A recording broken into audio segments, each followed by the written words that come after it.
छत्तीसगढ़ लोक सेवा आयोग परीक्षा 2020 के परिणाम घोषित किए गए हैं, जिसमें मुंगेली जिले के छोटे से गांव में निवासरत श्रीवास परिवार की होनहार बेटी ऋतु श्रीवास ने परीक्षा परिणाम की घोषित सूची में 60वां रैंक पाकर अधीनस्थ सहायक लेखा सेवा अधिकारी बनकर अपने गांव सहित मुंगेली जिले का नाम रोशन किया है। जिला मुख्यालय से महज 5 किलोमीटर की दूरी में स्थित सुरेठा गांव में निवास करने वाले बेदराम श्रीवास का परिवार है।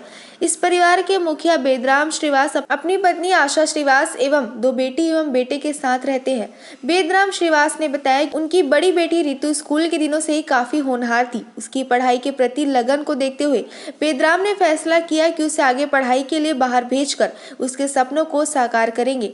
हालांकि छोटे से गांव में निवास झरने वाले बेदराम श्रीवास का परिवार काफी गरीब परिस्थितियों में अपना जीवन यापन कर रहे थे, जिसके चलते उन्हें काफी संघर्षों का सामना भी करना पड़ा।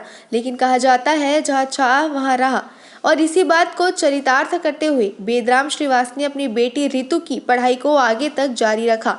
और आज जिस तरह से उनकी बेटी ऋतु को सफलता मिली है, जिससे बेदराम का परिवार सही पूरा गांव अपने आप को गौरवान्वित महसूस कर रहा है और ग्रामीण तथा सामाजिक एवं आसपास के क्षेत्रों से लोग श्रीवास परिवार के यहाँ पहुंचकर उनके इस होनहार बेटी को अपनी शुभकामनाएं प्रेषित कर रहे हैं।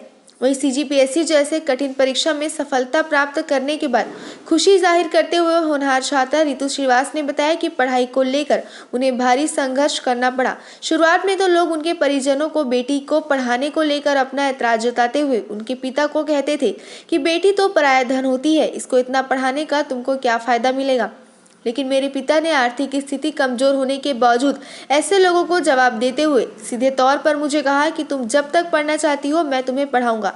आज अगर मैं इस मुकाम पर पहुंचकर जो सफलता पाई हूं, उसका सारा श्रेय मेरे माता पिता और मेरे परिवार के सभी सदस्यों को जाता है, जिनके सहयोग और आशीर्वाद से आज मुझे ये अहम सफलता मिल पाई है। नाम ऋतु श्रीवास है। अभी सीजीपीएससी 2020 में मेरा 60वां रैंक आया है और अधीनस्थ लेखा सेवा अधिकारी के पद पर मेरा चयन हुआ है। इसका श्रेय मैं अपने माता पिता, अपने पूरे परिवार, अपने बड़े पापा को देना चाहूँगी। आर्थिक रूप से उतने सक्षम नहीं होने के बावजूद भी इन लोगों ने हमेशा मेरा सपोर्ट किया। पढ़ाई के लिए पढ़ने के लिए मुझे बाहर भेजा, तो सबके सहयोग से ही मैं यहाँ तक पहुँच पाई हूँ। मेरे बड़े पापा जिन्होंने मुझे प्राथमिक से शिक्षा दी, उन्होंने हमेशा मोटिवेट किया पढ़ाने के लिए।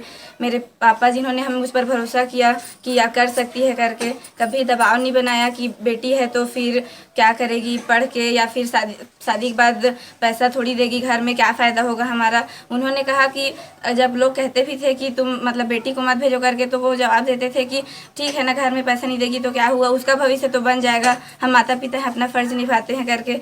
तो ये सब बातें हमेशा मुझे मोटिवेट करती थी कि मेरे माता पिता मेरे लिए इतना सोच रहे हैं, तो मेरी भी जिम्मेदारी बनती है कि मैं पढ़ लिख के उनका नाम रोशन करूं।